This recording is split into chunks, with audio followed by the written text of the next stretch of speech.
So when Diane asked me to preach this morning, I jumped at the chance. I'm so excited to be back here in my home congregation. And I think we arranged it before Reverend Patricia had been called, and she is a very dear friend of mine, as some of you may know. And she is in Lexington, Kentucky today with our other very dear friend, Brian Chenoweth, who is being installed and ordained in the Lexington congregation. So, like I said, I'm really happy to be here. And when Diane approached me, she told me that the theme for the month was hospitality. And so, immediately I thought, hospitality, how we act when folks come in through our front door. How do we greet them? And it's so much more than that. And I know from being in this congregation that we do a fabulous job of welcoming people in through our front doors. But I really was thinking about it, and I wondered what it would look like if we were offering hospitality not to folks that are coming in through our doors physically, but that are in prison communities. Is it our responsibility to extend our loving community to that community, which is so much different than what we have here? Because prison is a brutal, rough, regimented place, violent and lonely and inhumane. Perhaps you've been arrested and you have been in jail or prison, or you know someone, a family member or a friend that has spent time in prison. Perhaps they are still there. All are welcome into the Unitarian Universalist community, and we extend our hospitality to all people.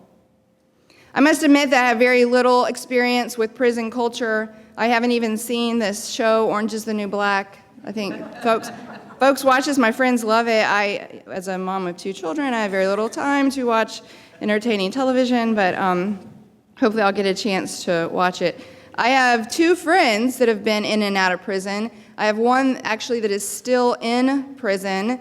He's been in for, over 20 years.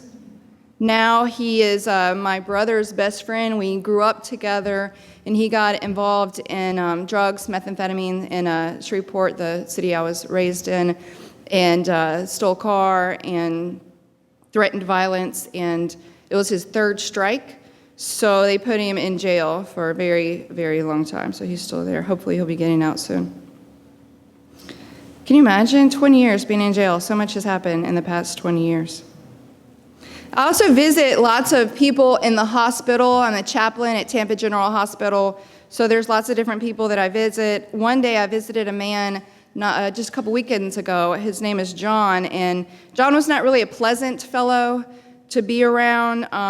He complained a lot about his family and his friends, and he was angry that they had deserted him. He told me his story, and he said that he didn't have anyone in the world.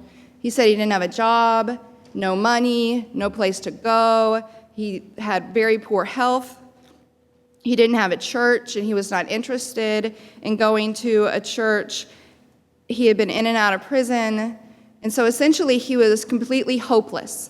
And he shared that with me, that he was completely hopeless. And I stood there, and I listened to his story, and on that particular day, I didn't know what to say to him.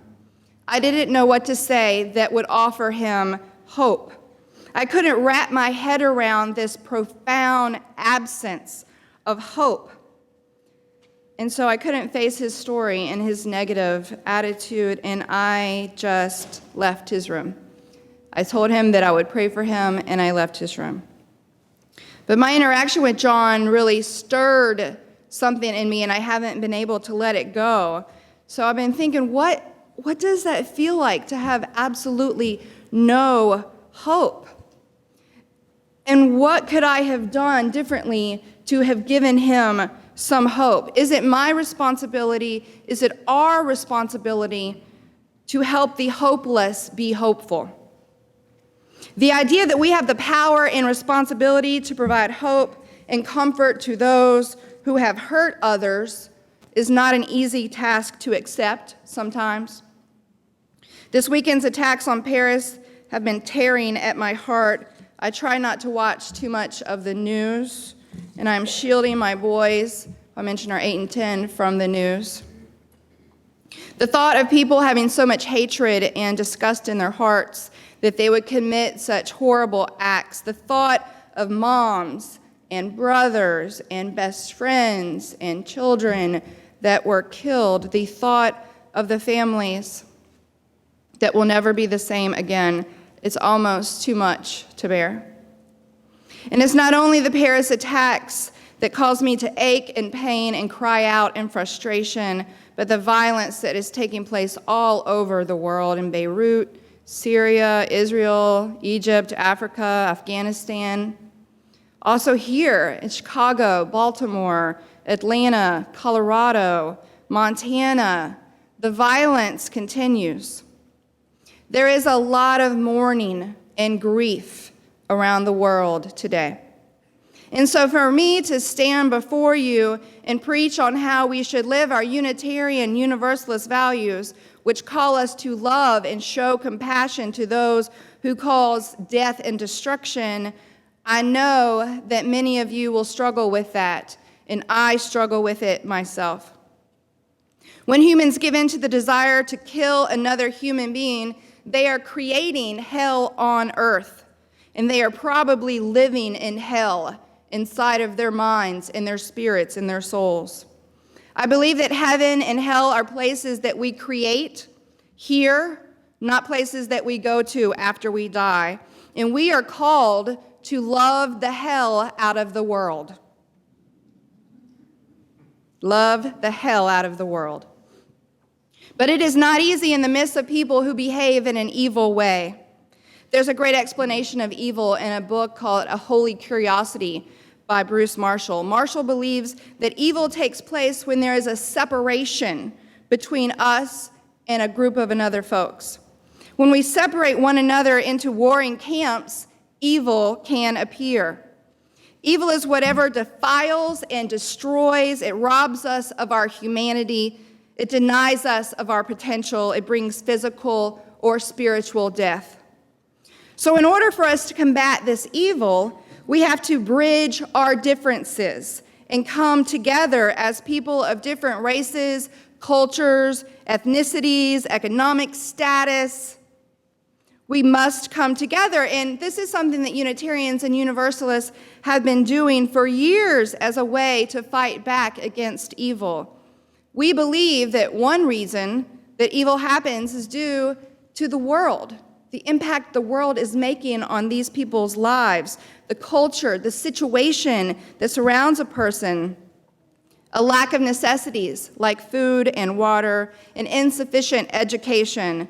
So we believe that we can address the root cause of evil, and we will weaken its hold on our earth. So we engage in social justice, we engage in economic justice movements, and other campaigns to end the oppression and the separation that causes some people to commit an evil act. But there really isn't any way to fully comprehend and understand evil. Truthfully, each person has a capacity for evil to demean, to destroy, to dehumanize. As Universalists, we speak of universal love. We affirm that all people, regardless of their actions, are loved. Is this a way to confront and tackle evil? The way to ending wars? To make sure that people feel safe, that they feel cared for, that they feel loved? My dear friend, Reverend Jason Cook, and I were talking about this the other day, and this idea that all people are loved. And that saying you are loved holds space for those who find language about God useful and those who don't. For within those words, there is the idea that you are loved by other people, by the universe itself, by God, by whatever it is that you hold most sacred. And within this declaration, there is a call to action. For if you believe you are loved to be true, then for it to be true for your neighbor, you must also love your neighbor to make it true. And within this idea, you will see our principles from our first principle of the worth and dignity of all people to our seventh principle that expounds the interconnection of all things. You are loved is a statement of hospitality. For even the atheists among us agree that if God were to exist, the only God worth believing in is one that loves us all. As Unitarian Universalists, we believe that you can be female or male, lesbian or gay, transgender or heterosexual, black or white or disabled, or any other thing you can think of, and we can affirmatively tell you that you are loved. Loved by this community, loved by God, loved by creation itself. It makes me a little uncomfortable to feel love for those who engage in violent actions like took place this week. It makes me a little uncomfortable to think about loving those that abuse children or those that walk into schools and shoot up a classroom of kindergartners. Does this declaration of love extend to everyone, including those who are guilty of crimes like this, the most horrible and ugly of crimes?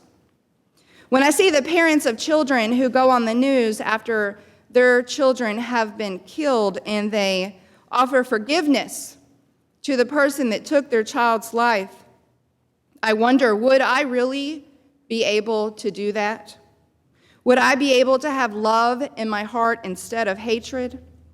Would I be able to hold on to my Unitarian Universalist values, my deep belief in God's love and mercy? Dr. Martin Luther King spent much of his career talking about the power of love. I still believe that the most durable power in the world, he said, as the Apostle John says, God is love. Love is the most durable power in the world. He who loves is a participant in the being of God. He who hates does not know God. When I struggle with responding with kindness and love to people who continue to support and contribute to a system of oppression and violence, I turn to King's teachings of agape love. He defined agape as a creative, redemptive goodwill for all people. King believed that the love of God is an overflowing love which seeks nothing in return. And when you come to love on this level, you begin to love men not because they are likable, not because they do things that attract us, but because God loves them. And here we love the person who does the evil while hating the deed that the person does. The UUA Common Read for 2015-2016 is a book called Just Mercy. I don't know if anyone has read it, but it's called Just Mercy. Brian Stevenson is the author, and wow, what a powerful story this is. Stevenson is the executive director of Equal Justice Initiative, and he's a widely acclaimed public interest lawyer who has dedicated his life to fighting poverty and challenging racial discrimination in the criminal justice system. And so when I read his book, which outlines his relationships with criminals, some who were guilty and some who were innocent, what struck me most was his philosophy that all people are deserving of mercy. You are more than the worst mistake you have ever made, is what he says. You are more than the worst mistake you have ever made. You are more than the crime that you committed. Last night's violence prompted French president to condemn the attack as an act of war and vow that France will be merciless toward the barbarians of Islamic State group. Merciless. Mercy is what you give to others with the hopes that it will someday come back to you. Stevenson goes on to say that we can measure our spirituality, our soul, by how we treat the incarcerated, the poor, the condemned. Matthew chapter 25, verses 35 and 36 reads, "For I was hungry, and you gave me food. I was thirsty, and you gave me drink. I was a stranger, and you welcomed me. I was naked, and you clothed me. I was sick, and you visited me. I was in prison, and you came to me. Stevenson thinks that if we saw what he saw as someone that has direct contact with the inmates, our feelings would change towards inmates. Like in the story I told earlier, it is hard. If we know a person's story, even the hard parts, it is difficult to harbor fear and anger for that individual. When we are distant, we don't really worry about it. We lose the capacity to have compassion and to feel mercy when we are disconnected. We often put criminals in a category of their own. In an interview Oprah did with Stevenson, she said that in her mind, that's how she sees it, that they are in a whole different category, and they deserve to be in prison because they committed a crime. We can agree on that, but we feel that we are separate from them because we obey the law, I obey the law, and perhaps I will think that's not my problem. They're different than me. 2.3 million people are incarcerated in the United States. That number has increased by 400% in the past 30 years. 2.3 million people. We have the highest incarceration rate of everyone in the world. We'll even put babies, kids who are 13, 14 into prison with a life sentence. Our system is broken. Injustice is a constant struggle. Another book that was a common read. A common read is a book that the Unitarian Universalist Association determines that our congregations should read, and we can hold book clubs and discussions about this book. One that was a common read a couple years ago was The New Jim Crow by Michelle Alexander, and I highly recommend that you read that as well. It really gets to, it answers the question why our prisons are so packed with people. And so much of the answer is because of the drug war. And most of who are African Americans, even though just as many white people are engaged in illegal drug activity as blacks. We look at drug dependence as a crime instead of what it is, which is a health issue. Most people who are in jail are not really a threat to public safety. And there are collateral consequences for being found guilty of a felony. You might be aware of them. You can get no student loans, no public housing. You're going to have a more difficult time getting a job, and no voting rights in some states, including ours. A couple of weeks ago, President Obama announced a new order to reduce potential discrimination against former convicts in the hiring process for the federal government by banning the box, which refers to eliminating the requirement that job applicants check a box on their applications that they have a criminal record. And so here in Florida, there's an initiative to reinstate felons' right to vote, and right now there's a petition for getting this on the ballot next year as a constitutional amendment. Yet another justice issue is the incarceration of the mentally ill in general, in the general prisons, where they may or may not be receiving treatment for their mental illness. This was an issue that was championed in the mid-1850s by a Unitarian by the name of Dorothea Dix. Dix made one of the most important contributions to our society by helping create hospitals, facilities for people with mental illness. In her time, there were no hospitals for people who had mental problems, and people with mental illness were actually kept in prisons just because they had mental illness, and often they were chained and given very little clothing.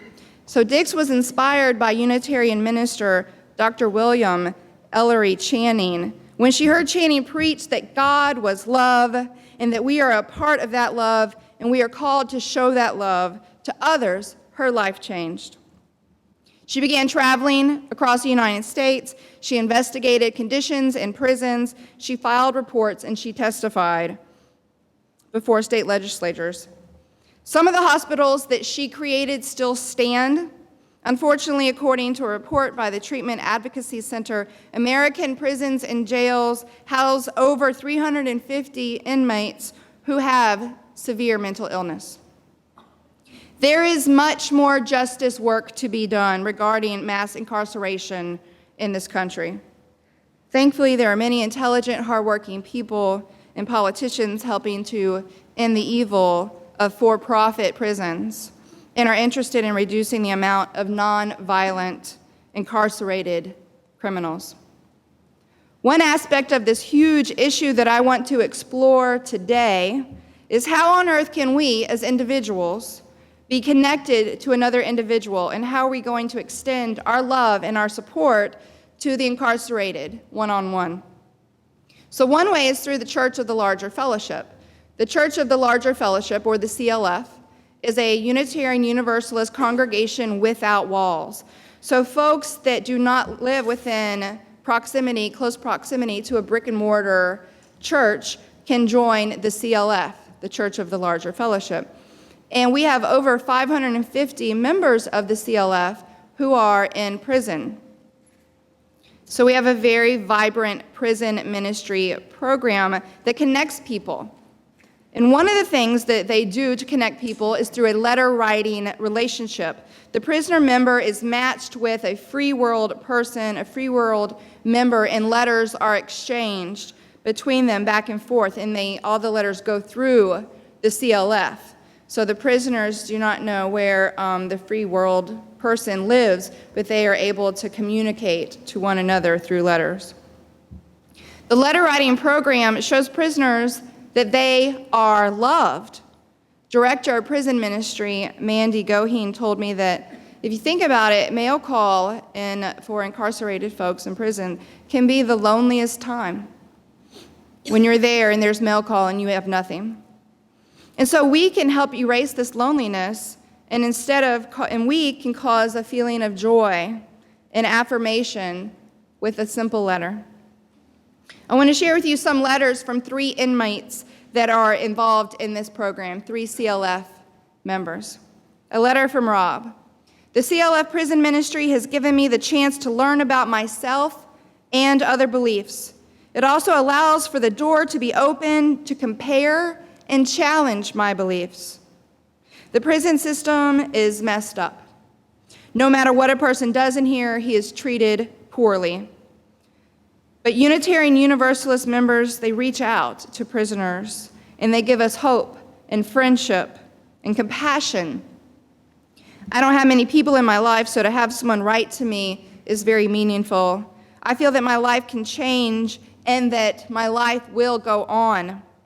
It is so meaningful to me that there are people who are willing to accept me, accept my faults, and who do not judge me on my mistakes. A letter from John. Today is one of those days in prison when you realize people do not care about you or your needs. Instead of drugs or violence, I have turned to my faith, my Unitarian Universalist faith. As a gay man, I find the Unitarian Universalist Church has been a place of peace and acceptance. The CLF keeps me focused on life beyond the bars. I hope to find a Unitarian Universalist church when I am paroled. The CLF prison ministry provides me with guidance and a connection to the spiritual body of Unitarian Universalism. And from Donna. In the over 10 years I have been a member of the CLF, you have been a constant source of encouragement and support. As a transgendered person serving life without parole and a Wiccan, I need all the special help and encouragement I can get. You have welcomed me and accepted me. I feel cared for. You give me courage and strength to go on. So when we think about reaching out to an inmate, writing them a letter, welcoming them into our Unitarian Universalist community, welcoming them into our lives, we may ask ourselves, what do I have to say to this person?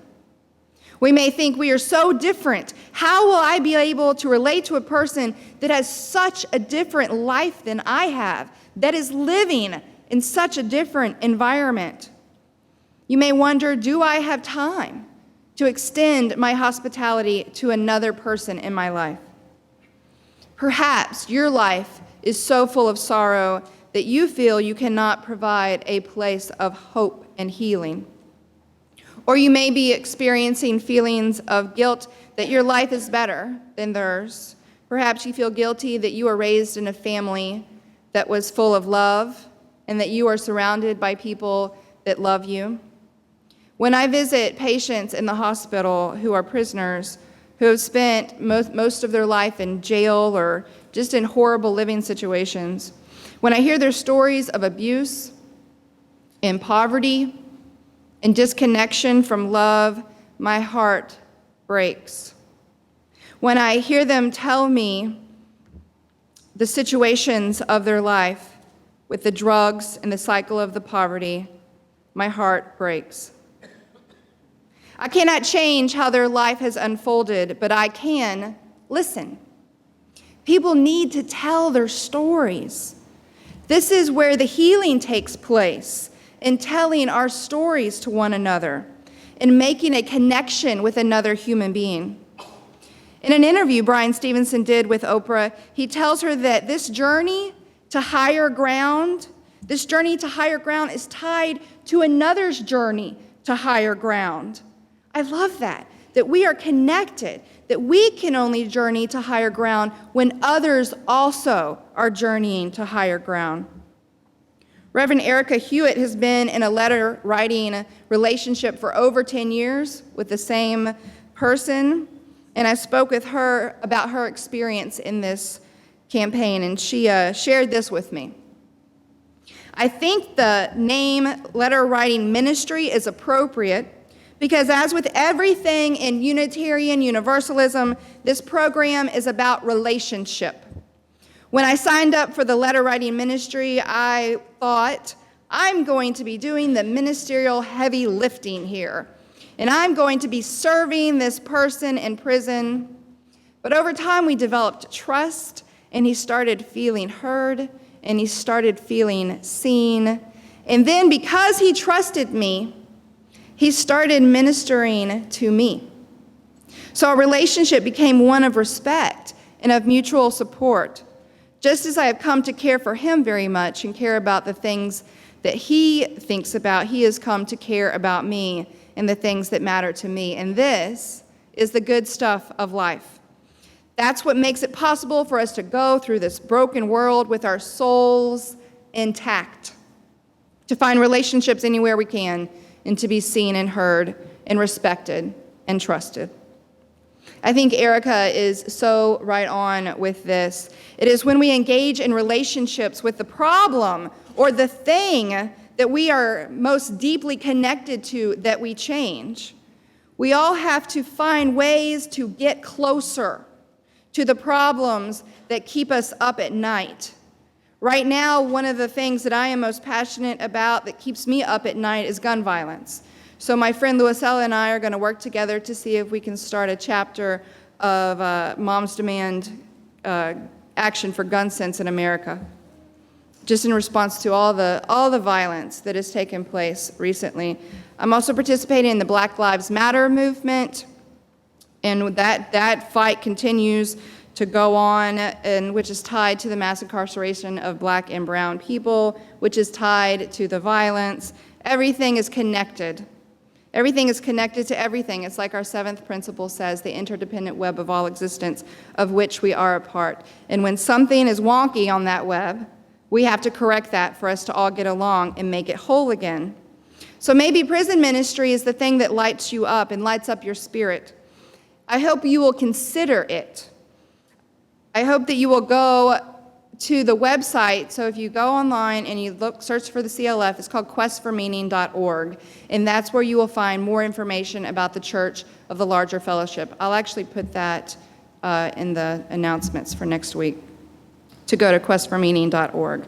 And so there you can sign up to be a pen pal if you're interested in volunteering to be a pen pal. I'm worried that the incarcerated are just not being seen because they are kind of tossed away in our country. Although last night I was preparing for this morning, and I was also looking at the news on MSNBC, and I saw there was an ad in the corner of my screen for an app that you can download, and you can actually see through the eyes of a prisoner. Has any of y'all seen this? It's called some Prison 360, I believe. So you can get on there and you look, and it's from your perspective, and you actually look and see what it's like to be in the prison. It's extremely sad to see what it is like, to see how small the spaces are that they live, and to hear about what it's like to be separated from your family. And there are many people who are in prison because they deserve to be. They committed a crime, and they are being punished. They are locked up because they are a threat to public safety. And some might argue that prison is too good for some, and they may argue for the death penalty. And I'm not one of them. I do feel that we do not have the right to take another person's life. I believe that supporting this is in conflict with my theological convictions. So would I want to be a pen pal with someone who was on death row, or someone that was in solitary confinement, a person that expressed feelings of hopelessness, knowing that they are in this small room and they are not allowed out but just for an hour each day? It would be a heavy assignment, but I can only imagine the rewards of creating this relationship between us. Healing begins with compassion and mercy. I encourage you to become a letter writer. And not only can you write letters, but the director told me that they are looking for donations of stamps. Also, you can sponsor a prisoner to become a part of the CLF. So there are prison ministries that are organized by many denominations across the country, but none of them look like ours. We are a radically inclusive and progressive community of love and healing. We do not force members to subscribe to a rigid creed or a set of beliefs. We encourage our members to find their own truth, and we support them on their path. We help them learn how to connect to their self, to their community, to the wider world, and for some, to God, that which is larger than ourselves. We help them with the healing, and as they too help us with our healing by offering us compassion and mercy. Unitarian Universalist ministry offers prisoners and free worlders a religion that beckons us to embrace our spirituality, pray, meditate, wrestle with guilt and forgiveness, pride and selfishness. Create within your heart a place of peace. I want to leave you with these words written by Thandeka, a minister of color in our denomination. Despair is my private pain born from what I have failed to say, failed to do, failed to overcome. Be still, my inner self, let me rise to you. Let me reach down into your pain and soothe you. I turn to you to renew my life. I turn to the world, the streets of the city, the worn tapestries of brokerage firms, crack dealers, private estates, personal things in the bag lady's cart, rage and pain in the faces that turn from me, afraid of their own inner world. This common world I love anew as the lifeblood of generations who refused to surrender their humanity in an inhumane world courses through my veins. From within this world, my despair is transformed to hope, and I begin anew the legacy of caring. So may it be. I will extinguish the chalice before closing words.